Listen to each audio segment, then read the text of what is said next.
Hey everyone, welcome back to the channel. So here's another deck profile for you guys today. This time it's on Branded Chimera. Now I know I said I was going to do Medolchi's next, but unfortunately one of my orders didn't arrive. I thought I was supposed to get it yesterday, but I'm guessing it might have gotten a little late, so I probably will get it maybe, hopefully tomorrow or Tuesday at the latest, but for now, I got to skip Medolchi's. But at least I went to the sneak peek over the weekend and managed to get myself some packs. The guy who was running the shop was nice enough to sell me 12 packs. And thankfully, I was able to get my Berfamit, and as y'all saw in the post, I got my first QCR, which is really nice. But anyway, now that we got the new fusion monster, being the new Berfamit fusion, the deck actually changes quite a bit. Now, the main deck-wise, it's still kind of the same with some minor changes, but overall, yeah, it still plays the same. But now that we have a way to bring back our banished monsters, yeah, like this deck just got even crazier. So anyway, I decided to change it up a little bit, make my deck into a 42-card deck now. And that's only because one of my cards that I'm putting in just adds a little extra pressure to my opponent and so forth. And yeah, but the most changes you'll most likely see is going to be in the extra deck and the side deck, because like I basically made it to where like siding out will be like much easier depending on what my matchups are. And then with my extra deck, you know, like I was able to cut some things simply because like I felt like certain cards weren't nearly as effective this format, and maybe a little less once, you know, Age of Overlord becomes legal next week. So anyway, figured I'd share with you guys what I came up with, and yeah, let's get started. Alright, so starting off with the main deck, playing 3 copies of Mirror Knight. This is one of your main starters. In fact, it's probably your best starter of the entire deck. It's a 1-card starter. Lets you tag out into anything that has Chimera Fusion in its text. So your main target is going to be Big Wing Berfamit, most likely, so long as you already have so long as you don't have a Chimera Fusion or Gazelle in your opening hand, which case you'll most likely want to search out both anyway. But yeah, Mirror Knight, great card, and it's also cool that it's a light monster too. So yeah, definitely something to consider. 3 Cornfield Codal. If you don't open it with the Sword Knight, this card literally gets you access to your Sword Knight immediately. So it's also a 1-card starter. And also one thing that these 2 monsters have is that they also have a form of negation effect, where if you control a Chimera with the Flying Mythical Beast, for Sword Knight at least, you can banish it and negate the effect of a monster effect that your opponent currently controls. And for targeting effects, Codal basically helps you dodge those effects. So yeah, again, you just have to control a Chimera the Flying Mythical Beast to do that, in which case your fusion monsters will generally count as that. Next up, 3 copies of Gazelle. If this card is normal or special summon, you can search out a Chimera Fusion or 1 level 5 Fiend monster. And also, if it's used as fusion material, you can search out an illusion monster, any illusion monster you want. So great way to get follow for next turn. Next up, 2 copies of Big Wing Berfamit. As I mentioned before, this is going to be your prime target for your Sword Knight. Mainly because this card can search out both Gazelle and Chimera Fusion together. So like, originally I thought it had the exact same clause as Gazelle, where like you can only choose one or the other, but nope. If this card is normal or special summon, you can add any level 4 beast, as well as a Chimera Fusion from your deck to your hand. So yeah, definitely a great way just to have like some advantage. And if your opponent tries to like hit you with like an Imperm or an Ash, you know, there are ways you can kind of dodge this, so we'll get into that momentarily. But yeah, this is going to be your standard ratio for your Chimera lineup.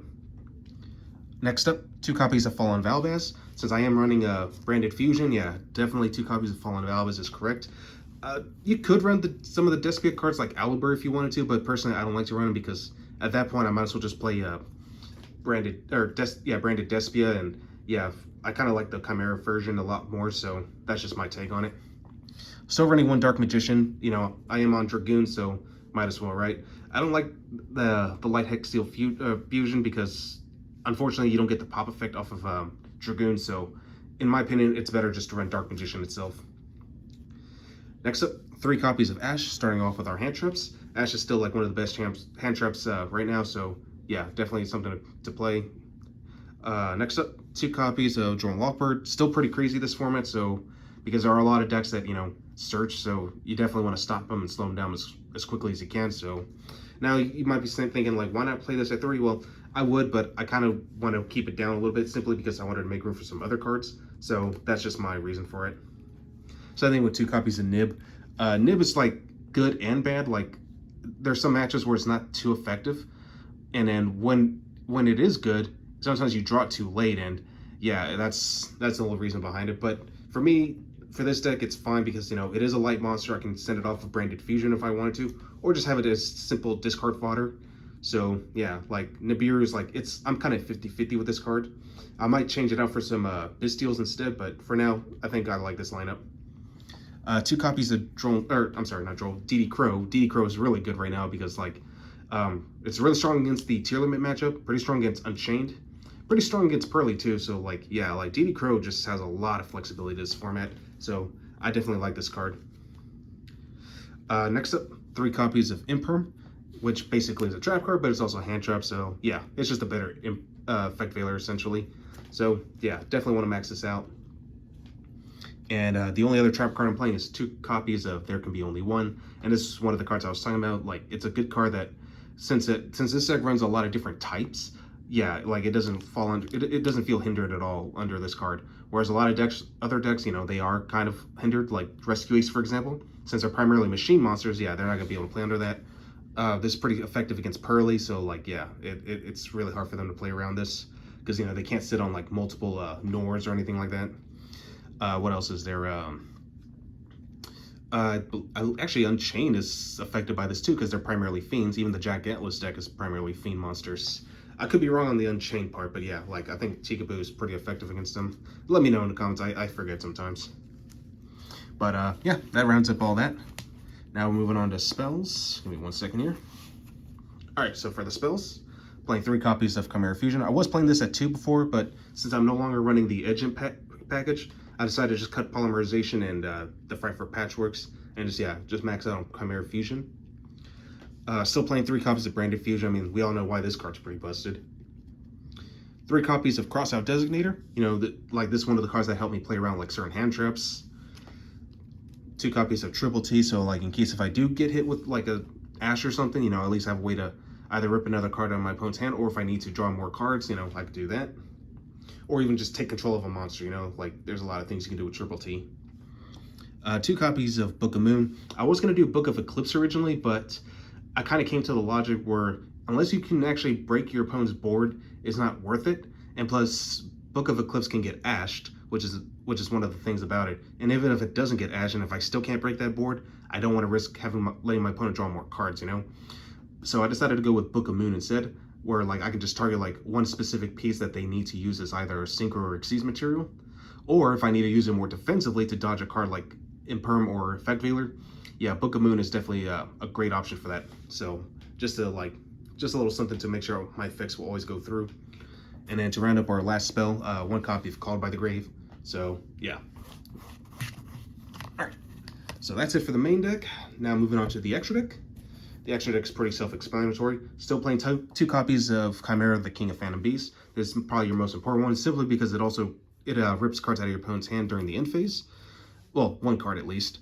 And then also it has a pretty cool graveyard effect where you can banish this card, special summon 1 fiend, beast, or illusion monster in your graveyard. And yeah, not too bad, right? Great way to, you know, monster reborn one of your main combo pieces, and so forth. Next up, 2 copies of Guardian Chimera. Since you can make this off of Chimera Fusion, you know, great way to just disrupt your opponent like right away by popping cards and drawing more cards. So yeah, Guardian Chimera is really strong. Even if I don't have the protection of Polymerization anymore, it's still a great card. Like I said, just like the fact that you basically get rid of 2 problems, well, multiple problems, and getting more card advantage. Yeah, Guardian Chimera is still pretty good, and it's big too, so why not, right? Next up, I'm playing the 1 new copy of Baphomet, the Mythical King of Phantom Beasts. This is the card that just came out in Age of Overlord, and this actually changes everything. So when this card is fusion summoned, you could basically Foolish Barrel any fiend, beast, or illusion monster.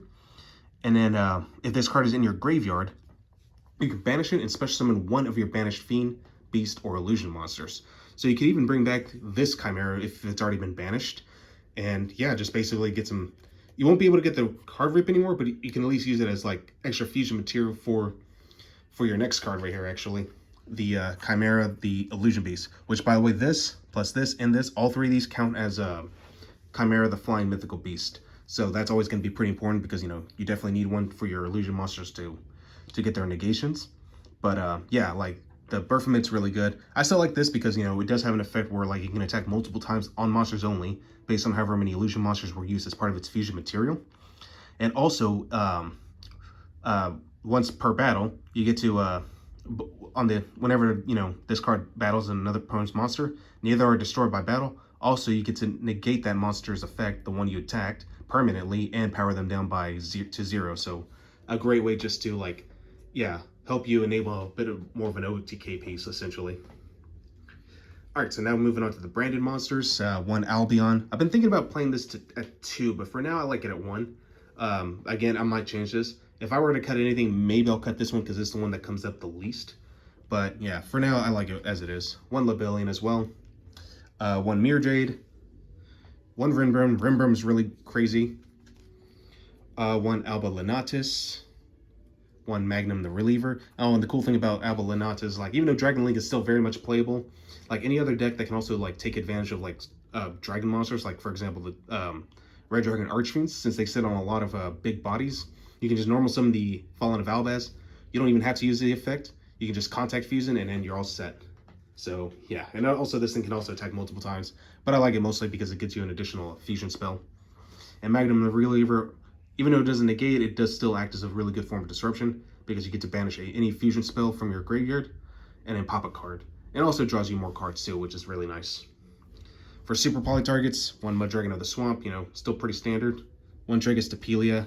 If I had room, I'll probably bring back a Garura as well, but for now, I like my lineup as is. And then to round up the rest of our extra deck, one copy of Red Eyes Dark Dragoon. And yeah, that's it. All right, now for the side deck. Now the side deck's gonna be a little different than what most people probably see. I'm still playing 3 copies of Radiant. I feel like Kaijus are still pretty strong right now, especially this one because it is a fiend monster and it's dark too. So like if you need some form of super poly target, this is a great card to use. New tech card, King Tiger Wangu. Some of y'all seen this in my Tri-Brigade deck. I like it because like you can send this off of either the Baphomet Fusion monster or send it off of Branded Fusion to go into Rimbrum.